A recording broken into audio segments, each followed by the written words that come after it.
ನಮಸ್ಕಾರ. ಜಿನಿ ನ್ಯೂಸ್ ವೀಕ್ಷಕರಿಗೆ ಸ್ವಾಗತ. ಭಾರತದ ಸರ್ವೋಚ್ಚ ನ್ಯಾಯಾಲಯಕ್ಕೆ ನೂತನ ಮುಖ್ಯ ನ್ಯಾಯಮೂರ್ತಿಗಳು ಪದಗ್ರಹಣ ಮಾಡಿದ್ದಾರೆ.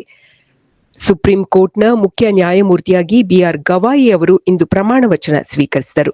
ಮಾನ್ಯ ರಾಷ್ಟ್ರಪತಿಗಳಾದ ಶ್ರೀಮತಿ ದ್ರೌಪದಿ ಮುರ್ಮು ಪ್ರಮಾಣ ವಚನ ಬೋಧಿಸಿದರು. ನ್ಯಾಯಮೂರ್ತಿ ಗವಾಯಿ ಅವರು ಹಿಂದಿಯಲ್ಲಿ ಪ್ರಮಾಣ ವಚನ ಸ್ವೀಕರಿಸಿದ್ದಾರೆ. ದಲಿತ ಸಮುದಾಯಕ್ಕೆ ಸೇರಿದ ಗವಾಯಿ ಅವರು ವಿವಿಧ ರಾಜ್ಯಗಳ ರಾಜ್ಯಪಾಲರಾಗಿದ್ದ ಆರ್.ಎಸ್. ಗವಾಯಿ ಅವರ ಪುತ್ರ. ಸುಪ್ರೀಂ ಕೋರ್ಟ್ನ 52ನೇ ಮುಖ್ಯ ನ್ಯಾಯಮೂರ್ತಿಯಾಗಿದ್ದಾರೆ ಬಿಆರ್ ಗವಾಯಿ. ವಿದೇಶಾಂಗ ಸಚಿವ ಎಸ್ ಜೈಶಂಕರ್ ಅವರಿಗೆ ಭದ್ರತೆಯನ್ನು ಹೆಚ್ಚಿಸಲಾಗಿದೆ. ಸಚಿವರಿಗೆ ಬೆದರಿಕೆ ಕರೆಗಳು ಬರುತ್ತಿರುವುದರಿಂದ ಕೇಂದ್ರ ಸರ್ಕಾರ ಅವರಿಗೆ ಹೆಚ್ಚಿನ ಭದ್ರತೆ ನೀಡಿದೆ. ಇದುವರೆಗೂ ಅವರಿಗೆ ಇದ್ದ ವೈ ಕ್ಯಾಟಗರಿ ಸೆಕ್ಯೂರಿಟಿಯನ್ನು ರದ್ದುಗೊಳಿಸಿ ಅವರಿಗೆ ಝೆಡ್ ಕ್ಯಾಟಗರಿ ಭದ್ರತೆಯನ್ನು ನೀಡಲಾಗಿದೆ. ಆಧುನಿಕ ಶಸ್ತ್ರಗಳನ್ನು ಹೊಂದಿದ 15 ಜನರ ತಂಡ ಸಚಿವ ಎಸ್ ಜೈಶಂಕರ್ ಅವರಿಗೆ 24 ಗಂಟೆಯೂ ಭದ್ರತೆ ಒದಗಿಸಲಿದ್ದಾರೆ.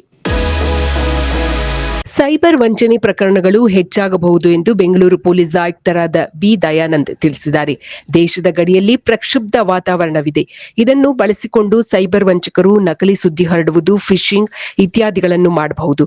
ನಾಗರಿಕರು ನಕಲಿ ಲಿಂಕ್ಗಳ ಬಗ್ಗೆ ನಿಗಾ ವಹಿಸಬೇಕು. ಸೈಬರ್ ವಂಚನೆಗೆ ಒಳಗಾದರೆ ಸಹಾಯವಾಣಿ 1930ಗೆ ಕರೆ ಮಾಡಬಹುದು ಎಂದು ಬಿ ದಯಾನಂದ್ ತಿಳಿಸಿದ್ದಾರೆ. ಕೊಳ್ಳೇಗಾಲದ ಮಹದೇಶ್ವರ ಸರ್ಕಾರಿ ಪ್ರಥಮ ದರ್ಜೆ ಕಾಲೇಜಿನಲ್ಲಿ ವಿದ್ಯುತ್ ಶಾರ್ಟ್ ಸರ್ಕ್ಯೂಟ್ನಿಂದ ಬೆಂಕಿ ಅವಘಡ ಸಂಭವಿಸಿ ಕಂಪ್ಯೂಟರ್ ಹಾಗೂ ಇತರ ಪೀಠೋಪಕರಣಗಳು ಸುಟ್ಟು ಕರಕಲಾಗಿದೆ.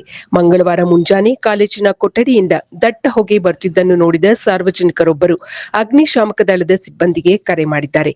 ಇದೇ ಸಮಯದಲ್ಲಿ ಬೆಳಗಿನ ವಾಯುವಿಹಾರ ನಡೆಸುತ್ತಿದ್ದ ಕೆಲವರು ಕಾಲೇಜಿನ ಒಳಗೆ ಹೋಗಿ ಬೆಂಕಿಯನ್ನು ನಂದಿಸಲು ಪ್ರಯತ್ನಿಸಿದ್ದಾರೆ.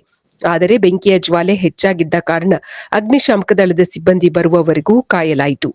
ಕಾಲೇಜಿನ ಬಿಲ್ಡಿಂಗ್ ತುಂಬಾ ಹಳೆಯದಾದ ಕಾರಣ ಶಾರ್ಟ್ ಸರ್ಕ್ಯೂಟ್ ಸಂಭವಿಸಿರಬಹುದೆಂದು ಅಗ್ನಿಶಾಮಕ ದಳದವರು ತಿಳಿಸಿದ್ದಾರೆ. ಲ್ಯಾಬ್ನಲ್ಲಿದ್ದ ಕಂಪ್ಯೂಟರ್ಗಳು, ಪ್ರಿಂಟರ್, ಸ್ಕ್ಯಾನರ್, ಕುರ್ಚಿ, ಮೇಜುಗಳು ಹಾಗೂ ಪುಸ್ತಕಗಳು ಬೆಂಕಿಗೆ ಆಹುತಿಯಾಗಿದೆ.